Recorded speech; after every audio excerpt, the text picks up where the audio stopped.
Are you tired of feeling stuck, stressed, and overwhelmed? What if I told you that the key to unlocking your full potential and living the life that you deserve is already within you?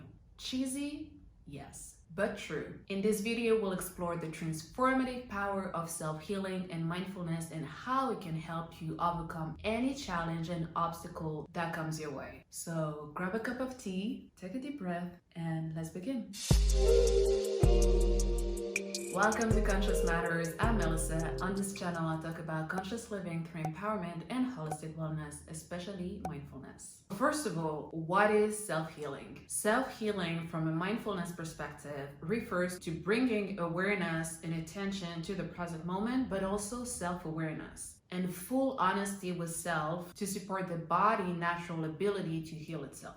So using mindfulness to heal ourselves not only makes us more aware and self-aware of our physical sensations, but also our emotions and thoughts, which can help identify and address the source of stress and discomfort in our lives. Pretty much understanding the root cause of our physical and emotional pain, as well as addressing these issues in a proactive and healthy way. We all know that life can be extremely challenging at times, that it can bring us down, throw us so many obstacles from different angles, and sometimes at the same time that it can be heavy to bear certain traumas for a very long time and to deal with life when society is telling you that being vulnerable or showing your weaknesses is not acceptable, telling us that we have to act and be a certain way, no matter what's going on in our lives, in our personal lives.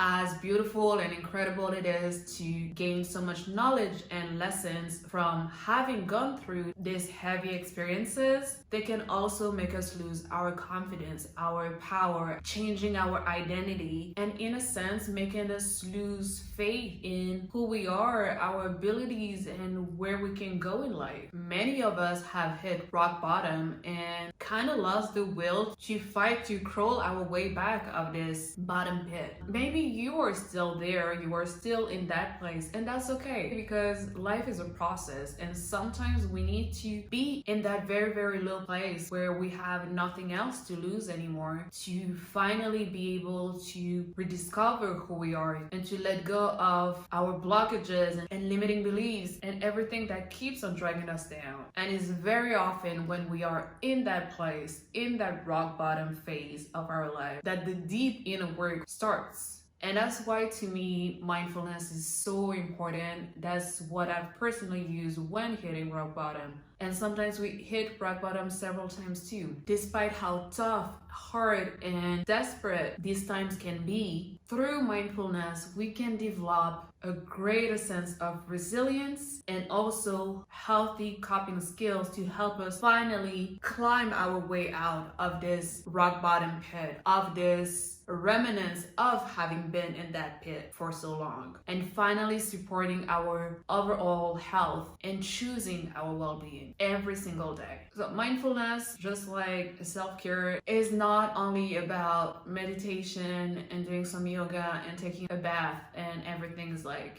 peace, love, and light. It's part of it, but it's not the whole thing. Mindfulness is much bigger than that. It's deeper, it's more layered. By practicing mindfulness every single day, or at least regularly, can make us cultivate a greater sense of calm, clarity, and inner peace. And these three are the elements that help us navigate the challenges of life with greater ease and grace, not only towards others, but towards ourselves. To be able to move through the challenges, the obstacles, the inner battles, the outside world and expectations too, in a way that doesn't take away from us, doesn't make us fall down from our path, from our truth, from who we've rebuilt ourselves to be. To me, mindfulness is not even practices, it's a way of life, it's a lifestyle. Self-healing from a mindfulness perspective involves cultivating a deep sense of self-awareness, of self-compassion, of self-love, of self-worth, of self-respect, and of resilience. And all of that, all of these self-acts are part of taking care of yourself, of nurturing yourself so much that leads to your own healing, but also for you to radiate that and to find your way back to yourself, to find the way back to who you were before all of that conditioning instilled in you from the youngest age, to reconnect back to your heart and having your brain support and amplify your heart and soul desires. I was talking about rock bottom before, but you don't even have to wait until hitting rock bottom to reconnect with your inner self, reconnect with who you were deep down inside through mindfulness or other means. But for the sake and context of this video, we'll stay focused on mindfulness. Because even without hitting rock bottom, by doing everything that we're supposed to do and checking every box that is assigned to the type of person that you represent in this society, that's also a way that we lose ourselves, that we lose our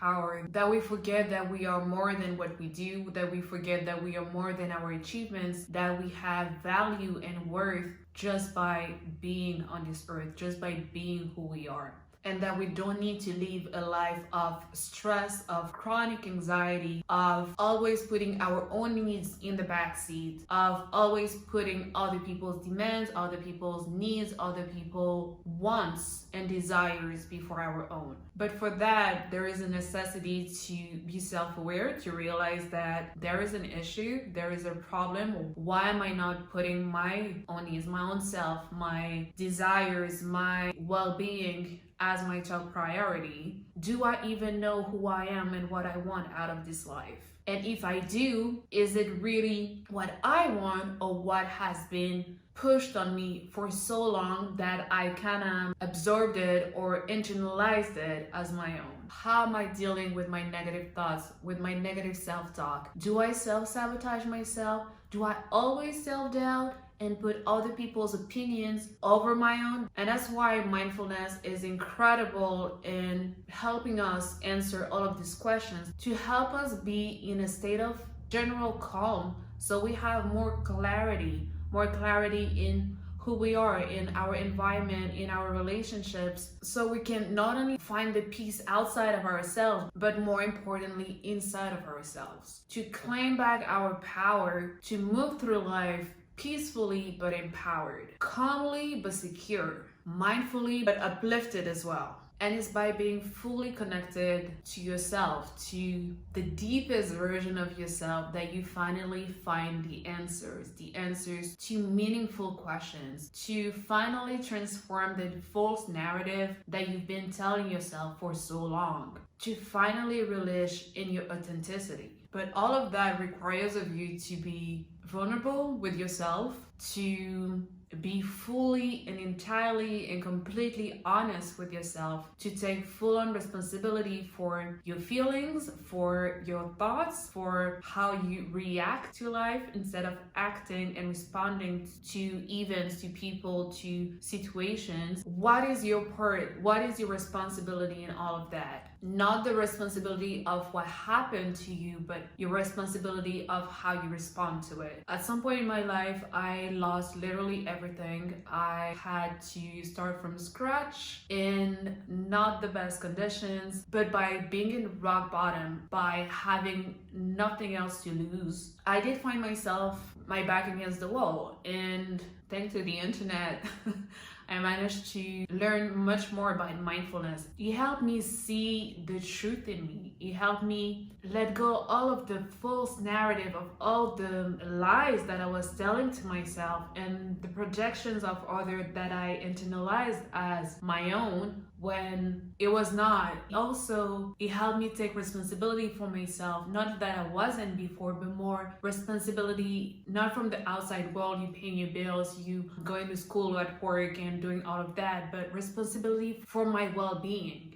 Responsibility for choosing myself, responsibility for how I decide to show up in life, responsibility of how I treat myself and how I show people how to treat me. It was by diving deep inside of me that I managed to shut out the outside noise and finding that inner calm within myself through guided meditation, through yoga, through journaling, through walking more into nature, through changing my diet, diet, making sure that I eat whole foods. It sounds very strange, but it's truly by reconnecting through the essentials of life. Real food, nature. When I say real food, not industrialized food, like to let go of packaged food. And also the true meaning of life. What are we supposed to do here on this earth? Are we just supposed to go to school, have a job, work through that job until retirement, and then spending a few years traveling, and then life is over and that was it? I personally believe, that's a personal belief, I don't know if it's shared by many, but at least to me, all of us are here to share our own individual gifts. We all have a mission to add to this humanity in whatever way we've been blessed with. We all have that little unique thing or big thing inside of us that needs to be nurtured and fed so it can fully be unleashed at some point to help others, to participate in helping and elevating the collective. But that's my stand. I know a lot of people don't think like that, but it's through mindfulness that we can finally find our power back, the one that we tamed for so long, to be able, in exchange of responding to whatever was being asked of us, whatever expectations that were put upon us, not only by society, but our parents, but also the expectation that we had and put on ourselves. Mindfulness practices, mindfulness as a lifestyle, really helps in letting go of all of that, stripping all of the fakeness, all of the illusions, all of the blindfolds that we put on our eyes or on us, to discover what is my truth. Who am I? What are my gifts? What am I good at? What I'm not even good at? What am I great at? How can I be fulfilled in a way that I can fully share, authentically and genuinely share my overflow with the world, or with this community, or with that person, or in that field and niche? But to get to that point, we need to strip everything down and work on our own self-love, on our self-worth, on being more compassionate with ourselves, because we're so hard on ourselves. I didn't even realize I was that hard on myself until going through all of that awakening journey, of that self-realization journey. Need more self-care, and not only the external self-care, but fully caring for ourselves, for choosing our well-being, for vouching for our wellness, and building these strong foundations within ourselves through mindfulness practices, through mindfulness as a lifestyle and a way to live, will result in self-empowerment,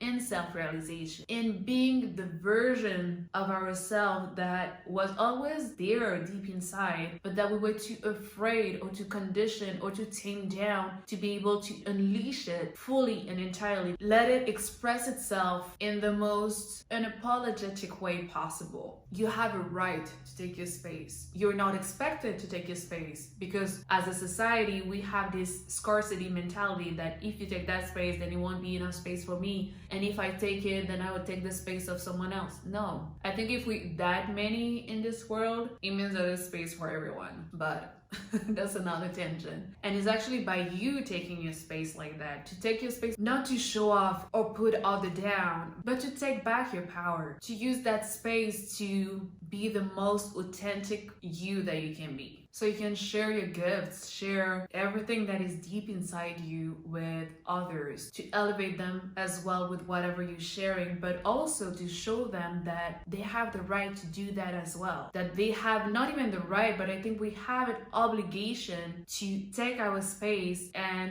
do the best that we can with it. To not let our power be ripped off or taken by others, or being tamed down by others. Because why wouldn't we deserve to be us, to be who we are? Why wouldn't we be able and allowed to express ourselves in our wholeness, in all of the multifaceted versions or aspects of ourselves? Why are we supposed to be just this one model across the world, pretty much, or in so many countries is the same model that is expected to be followed, when we're all so different? I always use that example, but even twins, identical twins, when you closely look at them, you will see at least one difference, even though it's a tiny difference. Just to say that 7.5+ billion people in this world, not two of them are the identical same. So we cannot fit one model and let our individuality, our uniqueness to be shamed and completely erased from us. And our power is found in our uniqueness, is found in what is that thing, not material thing, but what is that thing within us that we can bring to enhance the life of others. And mindfulness do that. It helps us get to that point where we're more curious about ourselves, where we practice non-judgment, when we're rooting ourselves in the moment that we are currently experiencing, understanding better our thoughts, our emotions, our behaviors, but also the one of others, and realize, okay, what is mine, what is theirs, what is true or my truth, what is their truth, and how our multiple psychological truth can coexist together. I'm not talking about existential truth, that is another conversation, but how the way I view the world, the way that I view myself, the way that I am, that is also a result of my upbringing, my personal experiences, cannot be in a constant clash with yours and your own experience and upbringing and way that you see the world. How can we all coexist in a way that is harmonious, peaceful, but at the same time that doesn't strip either of us of our power, of our individuality, of our uniqueness? So pretty much cultivating a greater sense of self-compassion and also compassion for others, and self-acceptance and also acceptance of others. And just stopping on acceptance for a minute, acceptance is huge. It's of course a consequence of mindfulness practices and mindset, but when you realize that life is so much easier, or at least much more enjoyable, when you surrender, when you accept that life is made of ups and downs, and that you learn navigating healthily the ebbs and flows of life, when you accept others for the strength, their virtues, and everything they do so well, but also for their flaws, for their scars, for the imperfections, and realize and surrender to the fact that we all viable beings, conflict becomes so much easier for you. It's like having this bird's eye perspective. Everything turns out to not be so black and white. It's so much gray and so much shadow in every one of us. As challenging as it can be, it's also the beauty of being a human and being on this earth, is that we are not perfect, and that we'll always have to navigate both with the light and the darkness in ourselves, in others, in situations. And the more that we're able to find that calm and serene place that brings clarity and help us to always, or at least as much as possible, keep that higher perspective, to think clearly and with clarity, to not fall back into our reactions and negative thinking patterns, makes us stronger. Make us stronger because we're not at the mercy of, not even talking at the mercy of other people and how suddenly they decide to pick a fight with you and you're not responding anymore. But to me, I see that as being fully empowered. As in, I'm so empowered that whatever you say to me, whatever you think about me, whatever I think about myself, that is actually the false narrative from the past that keeps on playing in the background, to not accept that. To be like, I'm so rooted into myself, I know myself so much, and I love and care and nurture myself so well that I'm not gonna get swayed. To me, that is the ultimate power, because it's not like nothing can ruffle your feathers anymore, but almost. And even though they can ruffle your feathers because you're still human after all, and once again, it's the beauty of being human, is that we viable beings, you can get into your feelings or get back into the negative thinking or to self-sabotage yourself again. But the beauty with mindfulness is that you always have coping skills, a full wellness toolbox that helps you to always catch yourself in a way that is uplifting, that will not allow you to fully get back down again. And even when you get back down, these tools will help you to get back up. You cannot stay down once you've been through this mindfulness process and that you embody a mindfulness mindset. So as always, easier said than done. We all struggle to stay put, to stay calm, to not be reactive when a situation presents itself that can trigger something inside of us. But it's so worth it. It's so worth it, because now you get to decide how you want to live your life. You get to decide how you want others to treat you. You get to decide what's good for you, what's aligned with you. You get to decide what you want to follow. So as hard as to dive full into mindfulness practices, but also to practice them on a regular basis, do your best always. Do your best, especially when you know that what you will gain down the line is much better than what you're currently going through, what you are currently living, how you currently live your life. So there's so many mindfulness practices, like a quick Google search will give you list and list of them, videos and articles and so on and so forth. So it will bring no value for me to do a video only about mindfulness practices and detail them all, but I'll share with you my favorite ones that actually help to cultivate this, as I was saying before, self-love, self-worth, self-awareness, self-compassion, self-acceptance, leading all of that to self-empowerment. I think my favorite one is journaling. Journaling to gain that self-awareness, to get to know yourself, to get to see what are your triggers, to see how sometimes things that you do yourself is actually super unhealthy towards yourself, but also towards others, and how you can little by little, by putting your thoughts and feelings on paper, taking a little bit of distance and see how you can try to improve yourself in this area, or how can you respond to certain situation in a different way that will be much more healthy for you. A side form of mindfulness tool is also a good way to document your life and see how much you've grown, how much you've evolved throughout the years. The other one that I love so much is yoga. Usually people say I'm not flexible enough to do yoga, but just like everything else, it depends on the approach that you have of it. Do you do yoga to calm your mind and reconnect with yourself, with your body, and moving all of these blockages and like stuck energies within your body? Or are you doing yoga to flex? Do these crazy pauses to exclusively share them on social media? Are you doing yoga to become like this expert, master, yogi? What are you trying to do? What is your approach? What is your intention? That's why I always say that pretty much, I think, in all of the videos, but living intentionally is so important. So what is your intention behind that? And in the context of this video, if your intention is to practice mindfulness, to be one with you, to connect with your deepest self, then yoga is incredible, because you don't have to be good at it. You don't have to be an athlete. You don't have to have so many props, etc. You just have to be you. You just have to do it. You just have to connect with your body and let it do whatever it needs to do. It's just you and your mat. And sometimes even if you don't have a mat, a towel, or directly on the floor. I love yoga because it's not only about your body, but it's also about your mind, and how the breath, your breath, connects both your mind and your body together. And